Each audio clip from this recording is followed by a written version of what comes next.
Welcome to the web series Exploring 9/11, The World Before and After, a production of the National September 11th Memorial and Museum.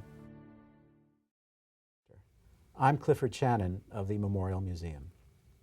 I'm speaking today with Professor Vali Nasr of Tufts University. He teaches international relations and previously was on the faculty of the Naval Postgraduate College. He's also a senior adjunct fellow in Middle East Affairs at the Council on Foreign Relations and is the author of The Shia Revival: How Conflicts Within Islam Will Shape the Future.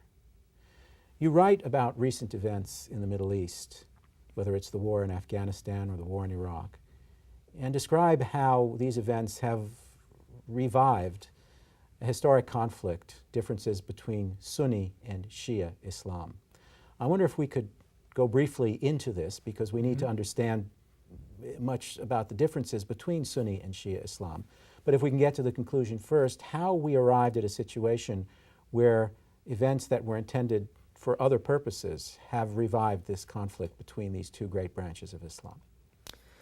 Well, in many ways, the political order in the Middle East that the war in Iraq was supposed to change was keeping in place a particular distribution of power that, among other things, put on top the Sunni sect of Islam, which is the majority sect of Islam, over the Shia sect of Islam, which is the minority sect of Islam.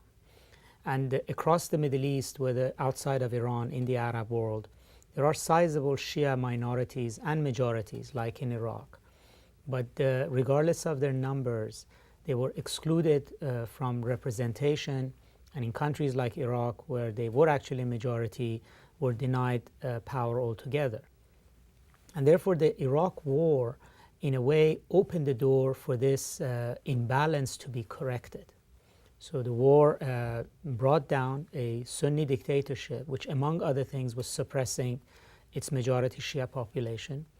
The post-war era allowed for elections, and elections reflected the majority number of the Shias. So for the first time, you had the birth of a Shia Arab state, which had not existed before in history. So the very, very first impact of post-war Iraq on the Middle East was to bring to the fore the Shia side of the region in the form of a state in the Middle East. If we think of 1 billion plus Muslims in the world, how do you break down the distribution between Sunni and Shia in that worldwide Muslim community?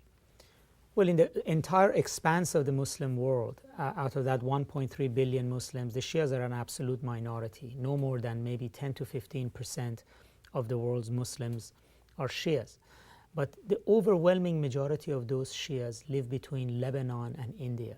So in this middle part of the Muslim world, which is the area where most of the focus of America's engagement and interaction with the Muslim world has been, the numbers are not that lopsided. There might even be at a relative parity. So you have majority Shia countries like Iran, Azerbaijan, Iraq, Bahrain. In Lebanon, the Shias are the single largest community. And then you have sizable minorities of 20% of Afghanistan, 20% of Pakistan, maybe 10 to 15% of Saudi Arabia, 30% of Kuwait, 20% of United Arab Emirates.